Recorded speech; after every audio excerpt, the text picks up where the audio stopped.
My name is Micaella Gonzales Veleña, founder and director of 1424 Conservation Lab, and former senior manager of Library and Archives at National Gallery, Singapore. And this is the Scrapbooks of Purita Kalaw-Ledesma.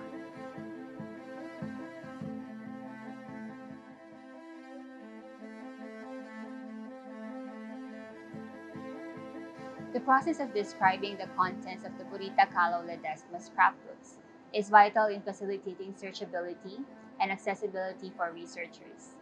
Just to give a bit of context, the digital copy of the scrapbooks was deposited to the archive of National Gallery, Singapore. So we take the archiving approach in terms of processing the digital scrapbooks. We provide archival descriptions which present a more holistic identification of each record, following the archiving standard called ISADG, or General International Standard Archival Description, which was developed by the International Council on Archives. So ISADG serves as a guide on what are the possible metadata fields that should be identified and how to present metadata such as dates, creators, artworks, events, places, even acquisition history, copyright status, and usage restrictions. The digital copy of each scrapbook is in PDF, which uses OCR, so all scrapbooks are actually text searchable. If you open a PDF of one scrapbook using Adobe and search for any word, you'll be able to scroll through the pages where the particular word is found. The process of archival description allows us to feed the metadata to a content management system in the back end that will be searchable through a front-end search platform where researchers can just key in their search term and the system will generate search results from all of the scrapbooks.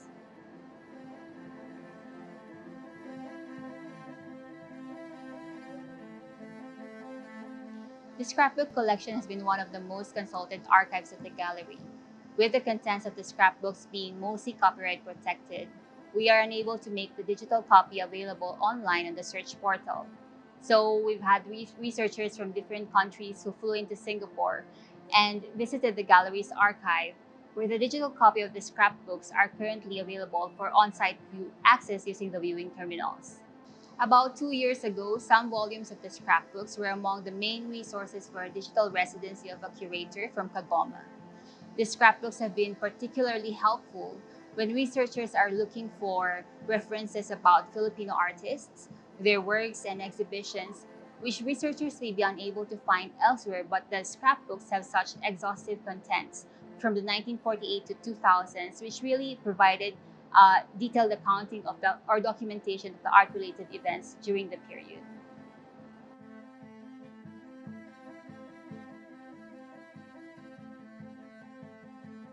I really admire Purita's dedication in gathering the contents of the scrapbooks for several decades. The scrapbooking practice was quite prominent during their period. We also have scrapbooks of similar nature from artists like Asia Ocampo and Jose Hoya, and it's really interesting to see this archivist side of the artist. Having that mindset to archive numerous documentation that covered art-related events was key in producing this remarkable archive of scrapbooks. The contents of the scrapbooks are mostly news articles from major local broadsheets. I usually find a particular exhibition or event being featured in several articles. And what's interesting in terms of archival description is I also find inconsistencies in these news articles. For example, Purita being referred to as Pura, which is her mother's name, or the Art Association of the Philippines being referred to as Philippine Art Association instead, which is why adhering to archiving standards is very important in ensuring consistency in describing, following controlled vocabularies or authority terms. I also like how having all the different coverages provide a more complete view and understanding of events from the past, as well as a means to do fact checking because you'd have several sources compiled right in front of you.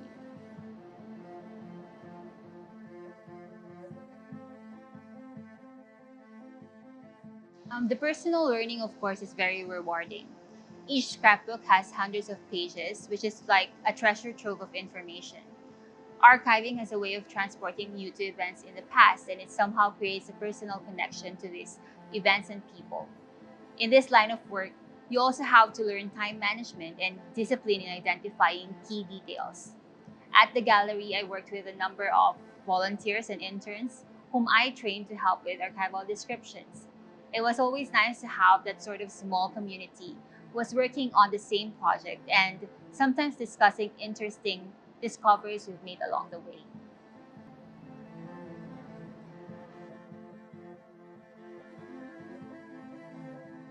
Working with the scrapbooks has helped me develop a deeper appreciation of Philippine modern art and really deep dive into the development and history of art in the Philippines. From the onset of the formation of the Art Association of the Philippines in 1948, the scrapbooks provide a comprehensive documentation from post-war to critical periods in the country's history, such as martial law, EDSA revolution, and thereafter. The Art Association of the Philippines played such a critical role in supporting artists over the decades. One of the first contents of the scrapbooks is this tiny news clipping titled Art Group Meeting, which was about a meeting of local artists and art lovers in February 1948 at the UP School of Fine Arts, which would result in the establishment of AAP. Just a month after this, in March, AAP was able to open the first major exhibition of Fabian de la Rosa's works since the artist passed away in 1936. Such efforts and support from AAP continues to this day, and it has allowed artists to continue to produce and showcase their art.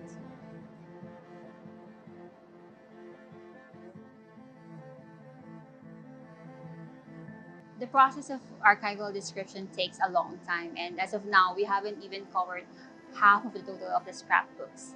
I think as we continue describing the scrapbooks and making the contents more easily searchable, it may encourage research and interest in supporting Philippine art, especially in areas or artists where research may be lacking.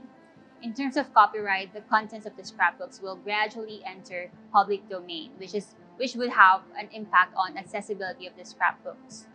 Wider access may mean wider reach, which would hopefully have a positive effect in the promotion of Philippine art.